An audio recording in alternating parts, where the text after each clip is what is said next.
Praise the lord. అక్షయుడు, అదృశ్యుడు, అద్వితీయ దేవుడైన క్రీస్తు యేసు పేరట మీ అందరికీ నా వందనములు.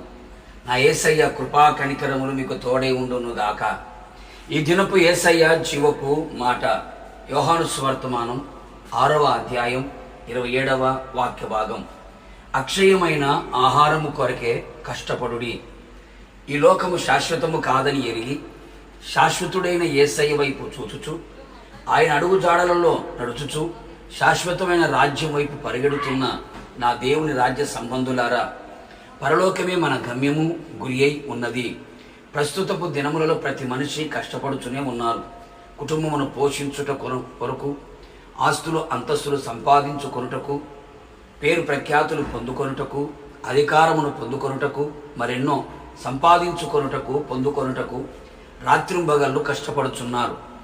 అవసరమైన వాటి కొరకు కొందరు, అనవసరమైన వాటి కొరకు మరికొందరు, అత్యాశతో ఇంకా కొందరు కష్టపడుచున్నారు. నీవెంత కష్టపడినా, సంపాదించినా, పోగు చేసుకొనినా, దాచుకొనినా ఈ లోకపు మట్టుకే అని గుర్తించుకో. మరికొందరు వ్యర్థమైన దాని కొరకు కష్టపడి క్షీణించిపోవుచున్నారు. కష్టపడాలి. దేవుడు మన కష్టమును ఎరుగును, కష్టమునకు ఫలితము ఇచ్చును. అప్పగింపబడిన వాటి కొరకు కష్టపడవలెను. అయితే ఆత్మీయులు క్షయమైన వాటి కొరకు కాక అక్షయమైన వాటి కొరకే కష్టపడవలెను అనే సంగతి మరవకూడదు.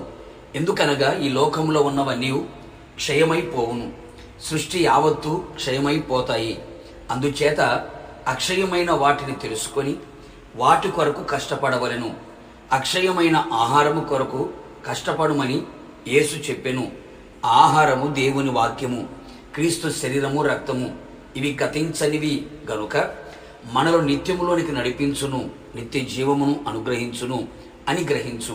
అంతేగాక సాధువైనట్టియు, మృదువైనట్టియు, గుణము అను అక్షయమైన అలంకారము అంతరంగ స్వభావములో ఉండునట్లు కష్టపడవలెను.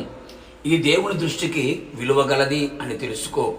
అక్షయమైన, నిర్మలమైన, వాడబారనిదినైన స్వాస్థ్యము మనకు కలుగుతుంది అని గుర్తించిన వారమై అక్షయమైన వాటిని సంపాదించుకొనుటకు కష్టపడెదము. ఈ క్షయమైపోయే శరీరం అక్షయతను ధరించుకొనవలెను. అప్పుడు విజయమందు మరణము మృంగివేయబడును. ఈ విధముగా అక్షయతను శరీరముగా మారునట్లు సువార్త వలన మనలో ఉన్న పాపము ద్వారా కలిగే మరణము నిరర్థకమైన ఎడల అక్షయత వచ్చును. బాప్తిస్మము పాపక్షమాపణ నిమిత్తం పొందుట ద్వారా నూతన జీవము మనలోనికి అక్షయతను కలుగు చేయును. ఆత్మచేత నింపబడి నడిపించబడుచు విశ్వాస జీవితము కలిగి పరిశుద్ధతను నిలిచి ఉన్నప్పుడు అక్షయతను ధరించుకొందము. అక్షయుడైన క్రీస్తును ఎదుర్కొనేదము. కావున అక్షయత కొరకు కష్టపడి అక్షయమైన వాటి కొరకే ఎదురు చూస్తూ అక్షయమైన రాజ్యమును, కిరీటమును స్వతంత్రించుకొనేదము. ప్రార్థన. నిత్యుడగు మా తండ్రి, నీ పరిశుద్ధమైన పాదములకి స్తోత్రాలు. మరొకసారి జీవపు మాట చేత మమ్మల్ని దర్శించినందుకే మిమ్మల్ని స్తుతిస్తూ ఉన్నాం. ఈ లోకములో జీవించుచున్న మేము, ఆత్మీయాత్రలో కొనసాగుతున్న మేము అక్షయమైన వాటి కొరకే కష్టపడవాలనని మీరు సెలవిచ్చి ఉన్నారు. అక్షయమైనది మీ వాక్యము ప్రభువా. మీ వాక్యమును సంపాదించుకొని, దాచుకొని, కూర్చుకొని మీరు అక్కడ వరకు నిలిచుడునట్లుగా కృప దయచేయండి.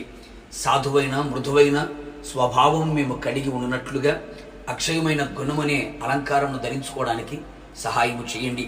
మారు మనస్సు పొంది, బాప్తిసం పొంది, ఆత్మచేత నింపబడి ఈ శరీరం అక్షయత కలిగినదై లేపబడినట్లుగా, పునరుత్థానము చెందినట్లుగా మీరే కృప మెండుగా నిండుగా దయచేసి మీరు అక్కడికి మమ్మల్ని అందరినీ సిద్ధపరచమని యేసు నామములో అడిగి పొందుకొని ఉన్నాము తండ్రి. ఆమెన్. నిశ్చయముగా మీరును మీ కుటుంబ సభ్యులందరూ అక్షయమైన వాటి కొరకు కష్టపడుదురుగాక. God bless you.